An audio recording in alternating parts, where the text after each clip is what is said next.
اس video میں ہم abstract noun کے بارے میں پڑھیں گے اور اس سے متعلق ایک مشق بھی کریں گے. آپ بھی میرے ساتھ مل کر پڑھیے. Abstract noun. An abstract noun is a word which names something you cannot see, hear, touch, smell or taste. یعنی ایک ایبسٹریکٹ ناؤن ایک ایسا لفظ ہوتا ہے جو کسی ایسی چیز کا نام ہوتا ہے جسے ہم دیکھ کر، سن کر، چھو کر، سونگھ کر یا چکھ کر محسوس نہیں کر سکتے. آگے بڑھتے ہیں. It is the opposite of a concrete noun. یعنی ایبسٹریکٹ ناؤن کانکریٹ ناؤن کا الٹ ہوتا ہے. کسی بھی جگہ، شخص یا چیز کے نام کو کانکریٹ ناؤن کہا جاتا ہے کیونکہ ان تمام چیزوں کو دیکھ کر، سن کر، چھو کر، سونگھ کر یا پھر چکھ کر ان کا پتہ لگایا جا سکتا ہے، یعنی ان کے بارے میں محسوس کیا جا سکتا ہے. جبکہ ایبسٹریکٹ ناؤن کے بارے میں ہم صرف امیجن کر سکتے ہیں، یعنی اس کے بارے میں ہم صرف سوچ سکتے ہیں. ای جی کا مطلب ہے فار ایگزامپل. یہاں ایبسٹریکٹ ناؤنس کی کچھ ایگزامپلس دی گئی ہیں جیسے کہ کنسیڈریشن، پیرنٹہڈ، بلیف وغیرہ. ای ٹی سی اس کا مطلب ہوتا ہے ایکسیٹرا یعنی وغیرہ. جب آپ کسی چیز پر غور کر رہے ہوتے ہیں تو اسے کہتے ہیں کنسیڈریشن. تو کنسیڈریشن کا مطلب ہوا غور، پیرنٹہڈ یعنی ولدیت اور بلیف یعنی یقین. تو یہ تمام الفاظ مختلف قسم کے خیالات یا حالتوں کے نام ہیں اور ان کا شمار ٹھوس چیزوں میں نہیں ہوتا. تو یہ ہیں abstract nouns. More examples of abstract nouns. اب ہم ایبسٹریکٹ ناؤنس کی چند اور مثالوں کو دیکھتے ہیں. Anger, courage, honesty, happiness, devastation, talent, skill, success, failure, freedom etcetera یعنی وغیرہ. تو یہ تمام الفاظ بھی ایبسٹریکٹ ناؤنس ہیں. اب آگے پڑھتے ہیں. Abstract noun is the name given to quality, idea اور state rather than a concrete object. تو یہاں یہ بتایا جا رہا ہے کہ ایبسٹریکٹ ناؤن ایک ایسا نام ہوتا ہے جو یا تو کسی کوالٹی یعنی صفت، آئیڈیا یعنی خیال اور یا پھر اسٹیٹ یعنی حالت کے لیے استعمال ہوتا ہے. rather than a concrete object یعنی بجائے کسی ٹھوس چیز کے، یعنی اس کا تعلق کسی ٹھوس چیز کے بجائے ایسے الفاظ سے ہوتا ہے جو کہ کوالٹی، آئیڈیا یا اسٹیٹ کے متعلق بتاتے ہیں. اب ہم مل کر اس ایگزامپل کو پڑھتے ہیں.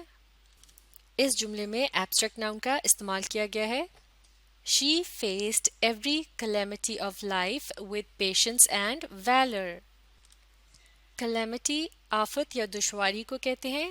پیشنس کا مطلب ہے صبر اور ویلر کا مطلب ہے دلیری یا بہادری. تو اس جملے میں یہ کہا جا رہا ہے کہ اس نے زندگی کی ہر دشواری کا صبر اور دلیری سے مقابلہ کیا.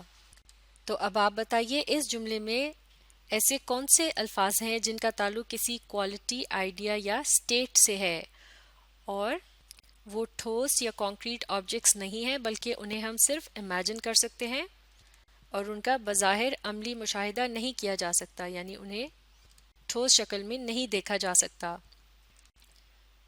یہ الفاظ ہیں کلیمٹی، پیشنس اور ویلر. تو اس کا مطلب ہے دشواری، صبر اور دلیری یہ ایسے الفاظ ہیں جو کہ کانکریٹ آبجیکٹس نہیں ہیں. کلیمٹی یعنی دشواری یہ ایک قسم کی اسٹیٹ یا حالت کا نام ہے، جبکہ پیشنس یعنی صبر اور ویلر یعنی دلیری یہ دونوں کوالٹیز ہیں. انہیں اس جملے کے حساب سے ہم خوبیاں بھی کہہ سکتے ہیں. تو چلیے اب ہم ایبسٹریکٹ ناؤن سے متعلق ایک مشق کرتے ہیں. اب ہم حضرت آسمہ رضی اللہ عنہا کے لیسن کے پیراگراف 4 میں سے ایبسٹریکٹ ناؤنس کو ڈھونڈ کر انہیں انڈر لائن کریں گے. تو مل کر پڑھنا شروع کرتے ہیں. آپ بھی پڑھیے. On the night of the migration of the Holy Prophet sallallahu alaihi wasallam, Abu Jahl, chief of the disbelievers, in a fit of fury, headed for Hazrat Abu Bakr's Raziyallahu anhu home and began knocking at the door violently.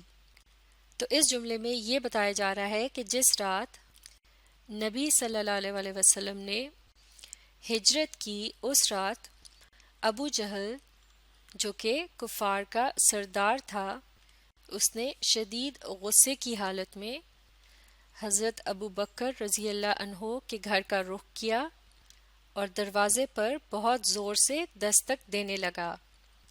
تو اب ہم نے اس جملے میں سے abstract nouns کو تلاش کرنا ہے اور انہیں انڈر لائن کریں گے۔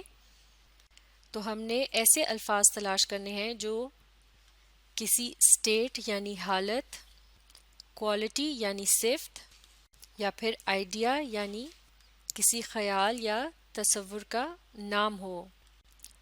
اس جملے میں موجود ناؤنز کو انڈر لائن کر دیا گیا ہے، لیکن ابھی ہم نے دیکھنا ہے کہ ان میں سے کون سے ناؤنز کانکریٹ ہیں اور کون سے ایبسٹریکٹ ہیں۔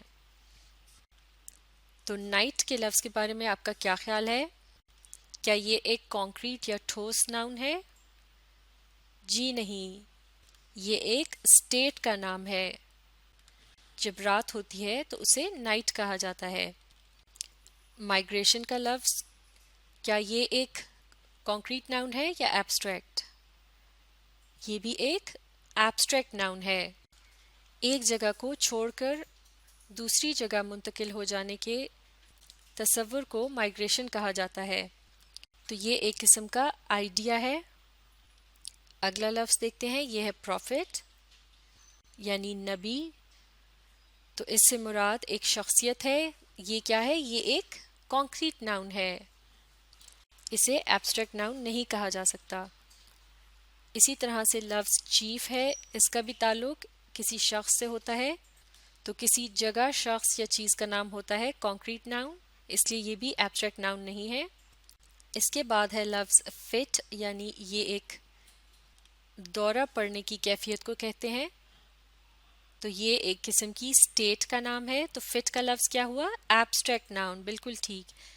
اور فیوری یعنی شدید غصہ، یہ ایک صفت یا کوالٹی کہلائی جا سکتی ہے۔ تو یہ بھی ایک ایبسٹریکٹ ناؤن ہے، بالکل ٹھیک۔ اور ڈور کا لفظ کیا ہے؟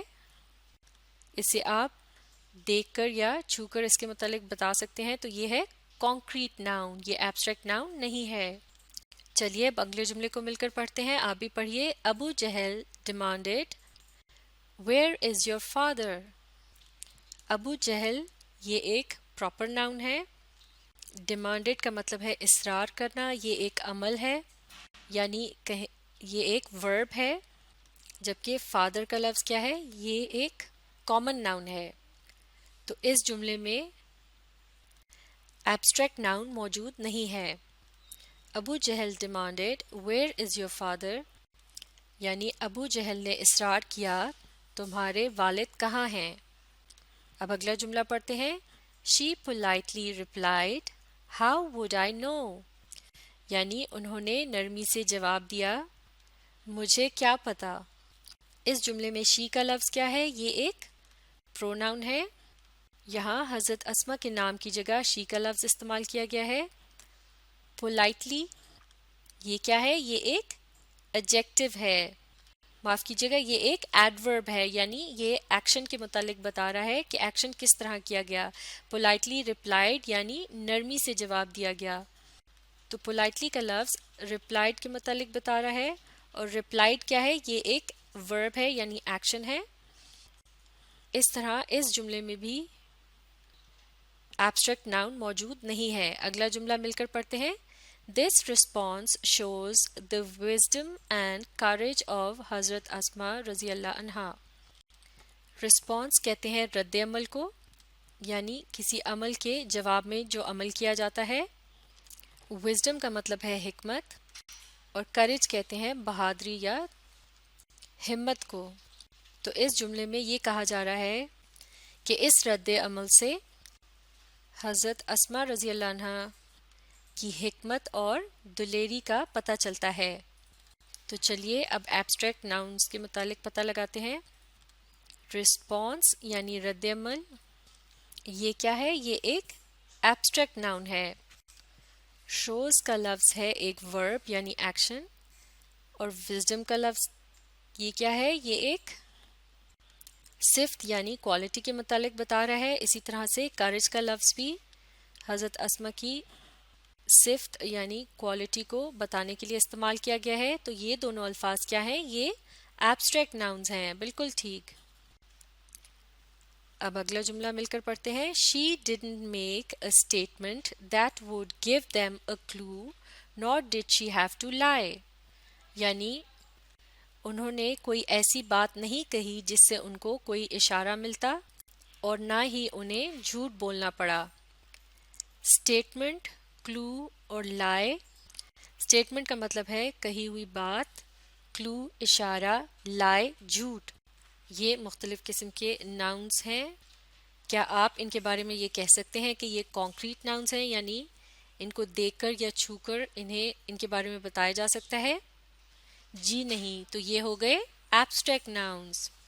اب اگلا جملہ پڑھتے ہیں۔ But she simply posed a counter question that infuriated Abu Jahl and he slapped Hazrat Asma رضی اللہ عنہا face so hard that her earring fell off.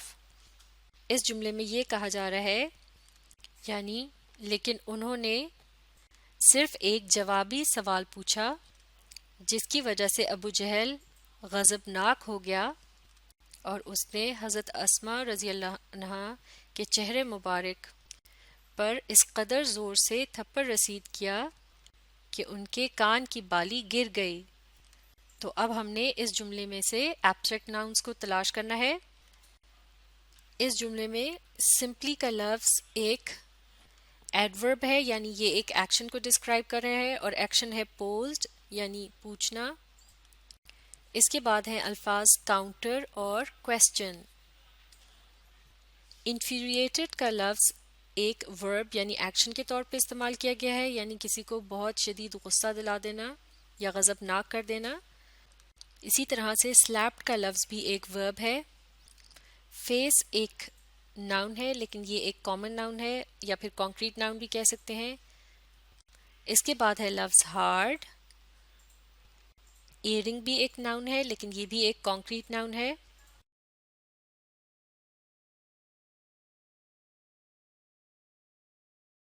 معاف کیجیے گا، کاؤنٹر، کویسچن اور ہارڈ یہ بھی ناؤنز ہیں لیکن ان میں سے دو الفاظ ایبسٹریکٹ ناؤن ہے جبکہ ایک لفظ ایبسٹریکٹ ناؤن نہیں ہے، وہ ایک آپ کہہ سکتے ہیں کانکریٹ ناؤن ہے، اور وہ کون سا لفظ ہے؟ وہ ہے ہارڈ۔ تو اسے ہم کینسل کر دیتے ہیں۔ ہمارے پاس بچا کاؤنٹر اور کویسچن، یہ دونوں ہیں ایبسٹریکٹ ناؤنز۔ کاؤنٹر یعنی جوابی اور کویسچن یعنی سوال۔ تو یہ ٹھوس چیزوں کے نام نہیں ہیں، ان کے بارے میں صرف امیجن کیا جا سکتا ہے۔ اب مل کر پڑھتے ہیں آخری جملہ۔ But she stood her ground even in the face of such wrath of Abu Jahl and never revealed the secret. تو اس جملے میں یہ بتایا جا رہا ہے کہ وہ ابو جہل کے اس قدر غضب کے مقابلے میں اپنی جگہ ڈٹی رہیں اور انہوں نے راز کو فاش نہیں کیا۔ اس جملے میں she stood her ground یہ ایک محاورہ ہے۔ اسی طرح سے in the face of بھی یہاں ایک ایڈیم یا محاورے کے طور پہ استعمال کیا گیا ہے۔ اس کے بعد ہے لفظ wrath یعنی غضب یا شدید غصہ۔ یہ کیا ہے؟ یہ ایک اسٹیٹ یا کیفیت کا نام ہے، تو یہ ہوگا ایبسٹریکٹ ناؤن، بالکل ٹھیک۔ ریویلڈ ایک ورب ہے یعنی ایکشن ورڈ ہے، اور پھر آخر میں ہے لفظ سیکرٹ۔ یہ کیا ہے؟ یعنی سیکرٹ یعنی راز، یہ ایک قسم کا آئیڈیا ہے یعنی تصور ہے، تو یہ ہے ایک ایبسٹریکٹ ناؤن، بالکل ٹھیک۔ تو اس طرح یہ مشق مکمل ہو گئی ہے۔ اب آپ اس ویڈیو کو ری پلے کیجئے اور اس کے ساتھ ساتھ پڑھنے اور سمجھنے کی کوشش جاری رکھیے۔